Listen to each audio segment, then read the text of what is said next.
விளங்கிக் கொள்ளுங்கள் அன்பார்ந்தவர்களே, இந்த தொழுகை எப்படி அவருடைய கல்விகளில் இடம் பிடித்தது என்பதை மிக சுருக்கமாக சொல்கிறேன். ஸஹீஹுல் புகாரியை பிரட்டுங்கள். ஸஹீஹுல் புகாரியை பிரட்டி இந்த ஹதீஸை நீங்கள் கட்டாயம் 3700வது செய்தி நீங்கள் கட்டாயம் வாசித்து பார்க்கணும். ஆச்சரியமான ஒரு செய்தி. ரசூலுல்லாஹி ஸல்லல்லாஹு அலைஹி வஸல்லம் உடைய வஃபாத்துக்கு பிறகு 13 ஆண்டுகள் கழிகிறது.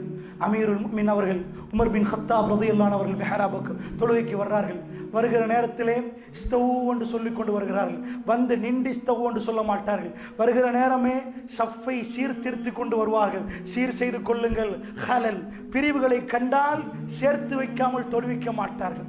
பிரிவுகளை கண்டால் சேர்த்து வைத்து விட்டு தான் தொழுகை ஆரம்பிப்பார்கள். அன்றைக்கு அவர்கள் சுபஹ் தொழுகைக்காக வேண்டி பள்ளிவாசலுக்கு வருகிறார். வந்து நிற்கிறார் அம்ர் பின் மைமூன் ரஹ்மத்துல்லாஹி அலைஹி. அவர் ஒரு தாபி, சஹாபி அல்ல, ஒரு தாபி, ரசூலுல்லாவை காணாதவர். அவர் வந்து நின்று முதல் சஃப்லே நின்று அவர் சொல்லுகிறார், நான் பார்த்து கொண்டிருக்கிறேன். அத்தனையுமே லைவாக கண்டால் எப்படி லைவ் டெலிகாஸ்ட் பார்க்கிறோமோ அப்படியே அம்ர் பின் மைமூன் ரஹ்மத்துல்லாஹி அலைஹி இந்த ஹதீஸை அறிவிக்கிறார். அமீருல் முஃமினீன் வந்தார். வளமையாக வந்தால் சுபஹுடைய தொழுகையிலே அவர் சூரத்து யூசுப், சூரத்து நஹல், சூரத்து யூசுப் ஓதுவார். முதல் ரக்காத்துல் ஊலா, முதல் ரக்காத்தில் அல்லது சூரத்து நஹலை ஓதுவார். ஏன் அப்படி ஓதுவார்? ஹத்தா யஜ்தமியுன் நாஸ், மனிதர்கள் எல்லாம் ஒன்று சேர்ந்து முதல் ரக்காத்து கிடைக்கணும் என்ற ஆசை அவர்களுக்கு. அதனால் நீட்டி ஓதுவார்கள், முதல் ரக்காத்திலே ஓதுவார்கள். அப்படியே வந்து அன்றைக்கு வந்தார்கள். வந்து சூரத்துல் ஃபாத்தியாவை ஓத ஆரம்பித்தார்கள். ஓதுகிற நேரம் திடீரென்று சஃப்பை பிளந்து கொண்டு ஒருவன் வந்து அபூலுல் ஃபைரூஸ் வந்து பின்னாடி குத்தினான். ஜாத்து தர்ஃபை, ரெண்டு பக்கம் கூர்மையான கத்தியால் பின்னாடி ஒரு குத்து குத்தினான். அமீருல் முஃமினீன் உமர் பின் கத்தாப் ரலியல்லாஹு அன்ஹு அவர்கள் அப்படியே சாய்ந்து கீழே விழுந்தார்கள். அக்கலனியல் கல் அவ் கத்தலனி, என்னை ஒரு நாய் கடித்து விட்டது, கொன்று விட்டது என்று சொல்லி அப்படியே சாய்ந்து விழுந்தார்கள். என் கண்களால் நான் பார்த்தேன். என்ன நடந்தது தெரியுமா? ஆச்சரியமான ஒரு வரலாறு, ஆச்சரியமான ஒரு வரலாறு. அவர் சொல்லுகிறார், கண்டவர்கள் கண்டார்கள், காணாதவர்களுக்கு தெரியாது. ஏனென்றால் அவர் கீழே விழுந்து விட்டார், பின்னாடி உள்ளவர்களுக்கு தெரியாது. என்ன தொழுகையிலே சப்தம் காணும். அவர்கள் சுப்ஹானல்லாஹ் சொல்ல ஆரம்பித்து விட்டார்கள், அவர்கள் தஸ்பீஹ் சொல்ல ஆரம்பித்து விட்டார்கள். அவர்களுக்கு நடந்தது தெரியாது. அமீருல் முஃமினீன் அவர்கள் கீழே விழுந்த பிறகு நான் கண்களால் பார்த்தேன். அவர் என்ன சொன்ன, தனாவல எத அப்துர் ரஹ்மான், தனாவல எத உமர் அப்துர் ரஹ்மான் இப்னு அவுஃப், அப்துர் ரஹ்மான் இப்னு அவுஃப் ரலியல்லாஹு அன்ஹு அவர்கள் ரசூலுல்லாஹ்வுடைய மூத்த சஹாபாக்களில் ஒருவர், அவருடைய கையை பிடித்துக் கொண்டு ஸலா தள்ளிவிட்டார். தொழுகை. யார் சகோதரர்களே, சாதாரண ஒரு ஆட்சிக்கு சொந்தக்காரர் அல்ல. 12 வருஷம் அந்த ஆட்சியை மனிதர்கள் விரும்பினார்கள். உலகம் பேசியது, உலகம் போற்றியது. அப்படிப்பட்ட ஒரு ஆட்சி தலைவர், அவருக்கு ரத்தம் போகிறது, அவரை குத்திட்டார்கள். அந்த நேரத்திலே அந்த இடத்திலே தொழுகை நிப்பாட்டலாம். அவருக்கு எவ்வளவு இந்த தொழுகையோட பாசம், எவ்வளவு நேசம், தொழுகை மீது வைத்த அக்கறை. சாதாரணமாக இது சாதாரண ஒரு மன்னர் அல்ல, சாதாரண ஒரு நாட்டில் ஒப்போசிஷன் வைத்து ஆட்சி நடத்துற மாதிரி இல்ல. நோ ஆப்போசிஷன்ஸ், எந்த ஆப்போசிஷனும் இல்லை. அமீருல் முஃமினீன் அவர்கள் சொன்னால் அந்த இடத்திலே சட்டமாக்கப்படும். அப்படி இருக்கிற நேரம் அவர்கள் ஒரு வார்த்தையில் சொல்லாமல், என்னை உமரை பார்ப்பதல்ல, அல்லாஹ்வுடைய தொழுகை. அப்துர் ரஹ்மான் இப்னு அவுஃப் ரலியல்லாஹு அன்ஹு அவர்களை தள்ளி ஸலா, அவர் சொல்லுகிறார், என் கண்களால் நான் இதை பார்த்தேன். ஹஃபீஃபா, சுருக்கமாக அவர் தொழுவித்தார். தொழுவித்த உடனே எல்லோரும் உமர் பின் கத்தாப் அவர்களை சூழ்ந்து கொண்டார். எல்லோரும் வந்தார், சூழ்ந்து கொண்டு பார்த்தார்கள். என்னென்று கேட்டார்கள். அந்த நேரத்தில் அவர் கேட்ட வார்த்தை சுப்ஹானல்லாஹ். நிம்மதி என்றால் இந்த உலகத்தில் இப்படி ஒரு நிம்மதி அல்லாஹ் மீது ஆணையாக நீங்கள் யாரிடமும் பார்க்க இயலாத அல்லாஹ்வுடைய நல்லடியார்களே. அவர் சொன்ன முதல் வார்த்தை, என்னை கொண்டது யார், என்னை குத்தினது யார்? அப்பாஸ் ரலியல்லாஹு இப்னு அப்பாஸ் போறார்கள். என்றால் அங்கு ஒருத்தன் விழுந்து கிடக்கிறான். கிட்டத்தட்ட 7 பேர் மாத்த சபா, 7 பேர் மௌத்தாகினார்கள். அந்த இதுல குத்தி கொண்டே போனான். ஆனால் தொழுகை நடந்தது. அல்லாஹ்வுடைய நல்லடியார்களே, புர்னூஸ், தலையை மறக்கக்கூடிய ஒரு ஜக்கெட் மாதிரி ஒரு ஆடை, ரஜுலுன் மினல் முஃமினீன், முஃமினை சேர்ந்த ஒரு மனிதர், யார் என்று பேர் சொல்லப்படவில்லை ஹதீஸிலே, எடுத்து புர்னூஸை தூக்கி வீச, கான மஹூத், பிடிபட்டு விட்டோம் என்று அவன் அஞ்சி அவனுடைய கத்தியால் அவன் குத்தி அங்கே செத்துட்டான். அதனால் போய் பார்க்கிறார்கள். யாரப்பா? பார்த்தால் வந்து சொன்னார்கள், முகீரத்து ஷுபா, முகீராவுடைய வேலைக்காரன். முகீராட்ட வேலை செய்யறானே ஒரு ஈழ்ச்சி, அரபி அல்லாத வெளிநாட்டில் இருந்து வந்த ஒரு அடிமை அவன் தான். அந்த தொழிலாளியா? அவனுக்கு நான் நலவு நாடினேன், நான் தானே அனுமதி கொடுத்தேன்.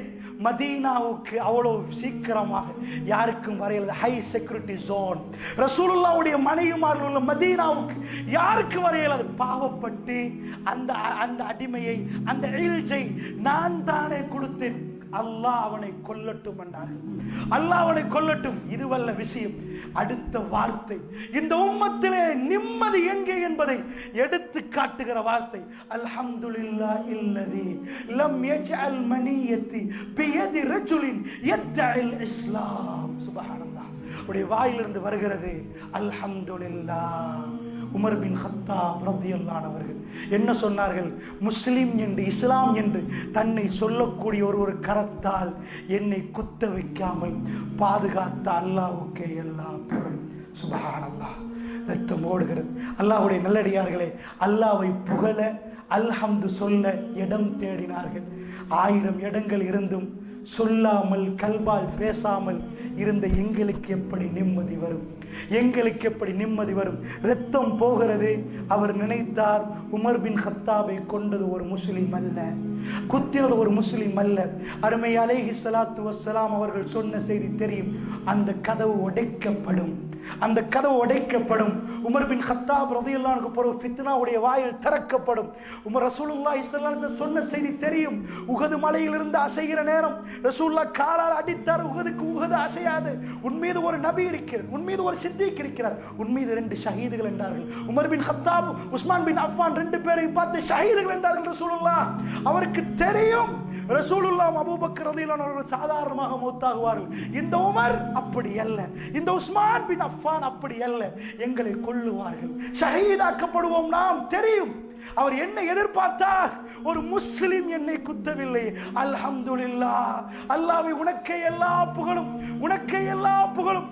நிம்மதியை பாருங்கள். அல்லாஹ்வுடைய நல்லடியார்களே, வீட்டிலே கொண்டு போய் வைக்கிறார்கள். வைத்தால் கீழே பேசக்கூடியவர்கள் பேசுறார்கள். சில பேர் சொல்றார்கள், என்னப்பா உமருக்கு என்ன ஆச்சு? எங்களுடைய தலைவர், இங்க ஜனாதிபதிக்கு என்ன ஆச்சு? பேசுறார்கள். பேசுற நேரம் சில பேர் சொல்றார்கள், லாபாஸ், ஒன்றுமில்லை, ஒண்ணுமில்லை. சில பேர் சொல்றார்கள், பார்த்தால் பயமாக இருக்கிறது, எங்களை விட்டு பிரிந்து விடுவாரோ, எங்களை விட்டு போய் விடுவாரான்னு பயமாக இருக்கிறது. கொடுத்தார்கள் ஈச்சப்பழச்சாறை, குடிக்கிறார்கள். மின் ஜௌஃபிஹி, அவருடைய வயிறால் வெளியே கசிகிறது. மஷூரா சபையும் ஒன்று சேர்றார்கள். இது ரத்தமா ஈச்சப்பழச்சாரா? ஏண்டா ஆபரேஷன் இல்லை, குடல் வெட்டிப்பட்டிருந்தால், உள்ளுக்குள்ள பகுதி வெட்டிப்பட்டிருந்தால் எந்த ஆபரேஷனும் இல்லை. அந்த நேரத்தில் அவர்களை விட்டணும், அவ்வளவுதான். எத்தனை யுத்த களங்களை சந்தித்திருப்பார்கள். காயம் பெருசா சிறுசா, லெபன் பாலை கொண்டு வாருங்கள் என்று சொன்னார்கள். கொடுத்தார்கள். உட்கார்ந்து கொண்டு உமர் பின் கத்தாப் ரலியல்லாஹு அன்ஹு குடித்தார்கள். அது வயிறால் வெளியேற ஆரம்பித்தது. அம்ர் பின் மைமூன் ரஹ்மத்துல்லாஹி அலைஹி ஹதீஸை அறிவிக்கக்கூடியவர் சொல்கிறார், மதீனாவிலே இதற்கு முன்னாடி ஒரு சோகம் நடக்காமல் இன்றுதான் முதலில் ஒரு சோகம் வந்தால் எப்படி இருக்குமோ, எல்லோருடைய முகமும் இருட்டாகி விட்டது. உமர் பின் கத்தாப் எங்களை விட்டு பிரிகிறார், அமீருல் முஃமினீன் அவர்கள் எங்களை விட்டு போகிறார், 12 வருட ஆட்சி காலம் இப்பொழுது முடிவடைய போகிறது என்று எல்லோருக்கும் புரிந்துவிட்டது. மனிதர்கள் புரிய ஆரம்பிக்கிறார். உமர் பின் கத்தாப் ரலியல்லாஹு அன்ஹு அவர்கள் பதறவில்லை. அல்லாஹ்வை யார் சந்திக்க விரும்புகிறார்களோ அல்லாஹ் ரப்புல் ஆலமீன் அவர்களை சந்திக்க விரும்புகிறார். அல்லாஹ்வை யார் சந்திக்க விரும்புகிறார்களோ அல்லாஹ் அவர்களை சந்திக்க விரும்புகிறார். உமர் பின் கத்தாப் ரலியல்லாஹு அன்ஹு அவர்கள் தயாராகிறார்கள். எப்படி தயாரானார்கள் தெரியுமா? யா அப்துல்லாஹ், அவருடைய மகனை கூப்பிடுகிறார். சாலிகான ஒரு பிள்ளையை வளர்த்து வைத்திருக்கிறார். ரசூலுல்லாஹ் உட்கார்ந்த இடத்தில் உட்கார்ந்த பிள்ளை அவர். ரசூலுல்லாஹ் உட்கார்ந்த இடத்தில் உட்கார்ந்த பிள்ளை. அந்த அளவுக்கு ரசூலுல்லாஹ்வுக்கு கட்டுப்பட்டவர். அப்துல்லா கூப்பிடுகிறார். சொன்னார், எனக்கு ஒரு பிரச்சனை. என்ன? அவருக்குள்ள எந்த பிரச்சனையும் இல்லை, ஆட்சியில எதுவுமே இல்லை. ஏன் தெரியுமா? அம்ர் பின் மைமூன் ரஹ்மத்துல்லாஹி அலைஹி, இந்த ஹதீஸை நான் ஃபுல்லாக சொல்லவில்லை, சொன்னால் நேரம் பத்தாமல் போயிடும். இந்த ஹதீஸ் எப்படி ஆரம்பிக்கப்படுகிறது தெரியுமா? ஈராக் அவருடைய கையிலே வந்து விட்டது. அந்த நேரத்தில் ஹுதைஃபத்துல் யமான் ரலியல்லாஹு அன்ஹு இன்னொரு தோழர் இருக்கிறார். 2 பேரும் நின்று கொண்டிருக்கிற நேரம் அம்ர் பின் மைமூன் ரஹ்மத்துல்லாஹி அலைஹி பார்க்கிறார். உமர் பின் கத்தாப் ரலியல்லாஹு அன்ஹு கேட்கிறார், ஈராக் வாசிகளிடம் நாங்கள் எடுக்கிற வரி கூட இல்லையா? நீங்கள் அந்த மக்களுக்கு சரியான வரியா எடுக்கிறீங்க. அவர்கள் சொன்னார்கள், அமீருல் முஃமினீன் அவர்கள், மிக நியாயமாக எடுக்கிறோம். சிந்திச்சு பாருங்கள், பைத்துல் மாலுக்கு எந்த விஷயம் அதனால் எதுவுமே பெருசாகவில்லை. பைத்துல் மால் அள்ளி எடுக்கவில்லை. அல்லாஹ்வை பயந்து கொள்ளுங்கள்.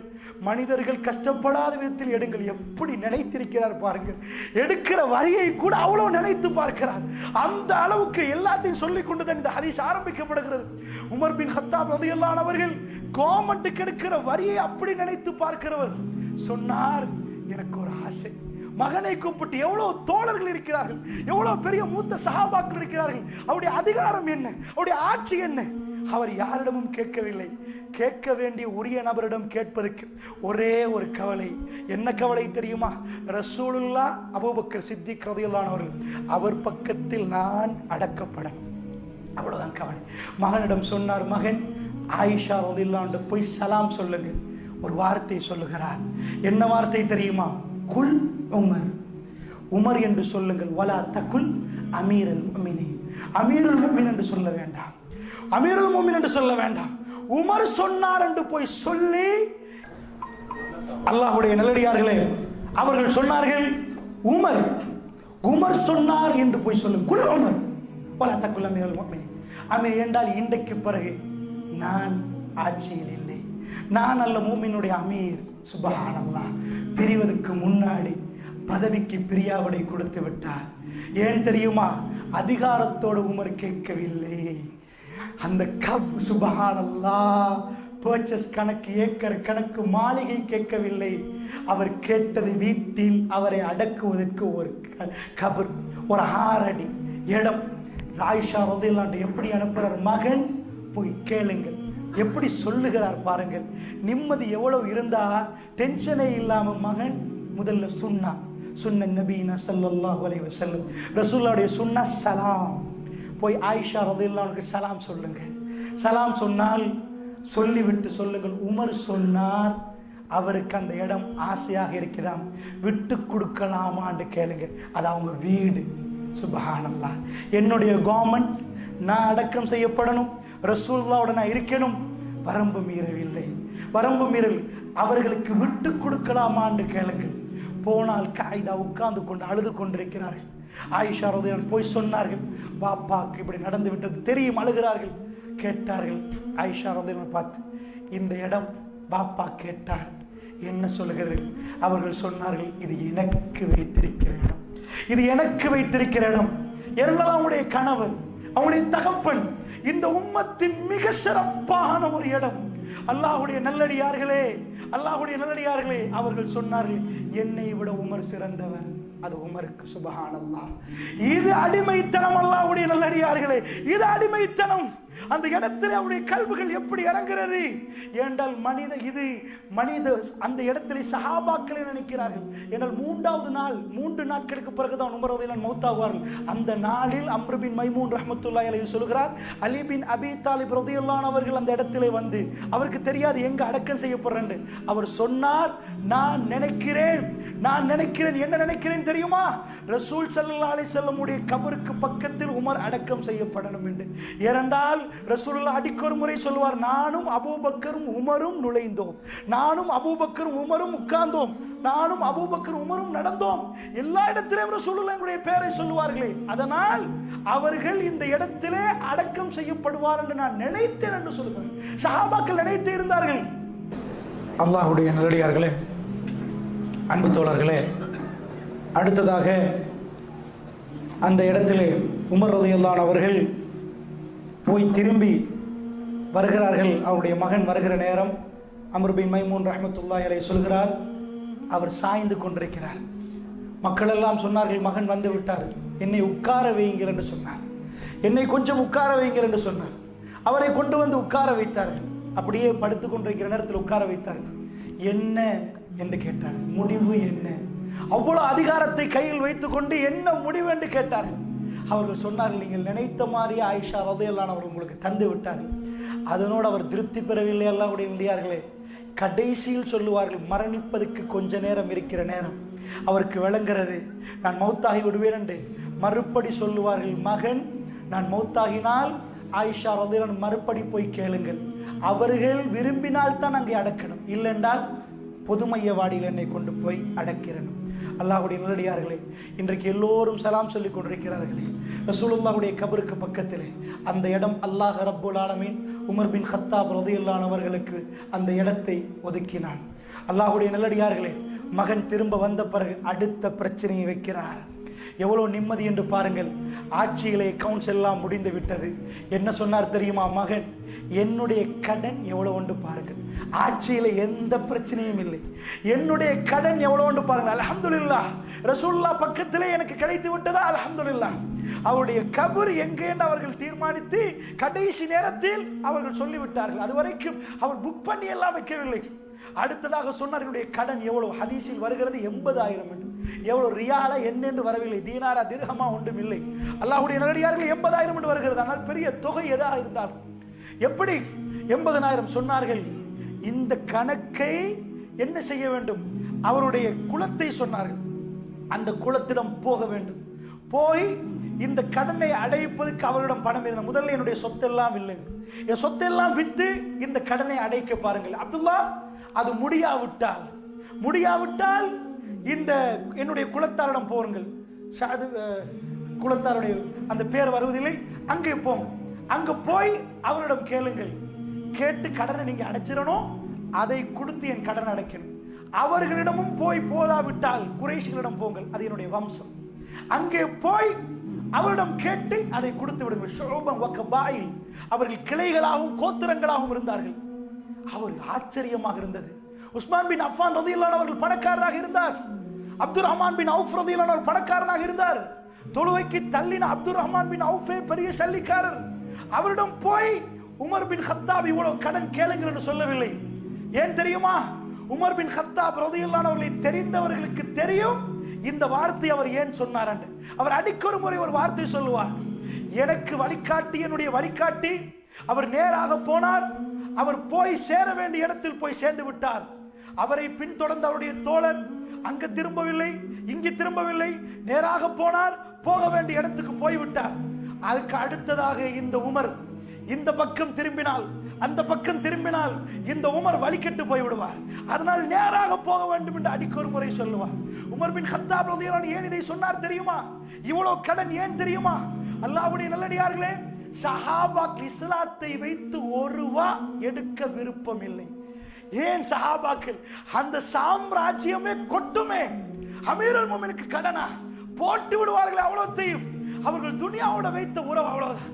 அவர்கள் என்ன சொன்னார்கள்? நான் பிறப்பில் என்னுடைய குலம், பிறப்பில் என்னுடைய கோத்திரம். இஸ்லாத்துக்கு வந்த பிறகு வந்தவர்களை வைத்து எல்லாம் என் கடன் அடைக்க தேவையில்லை.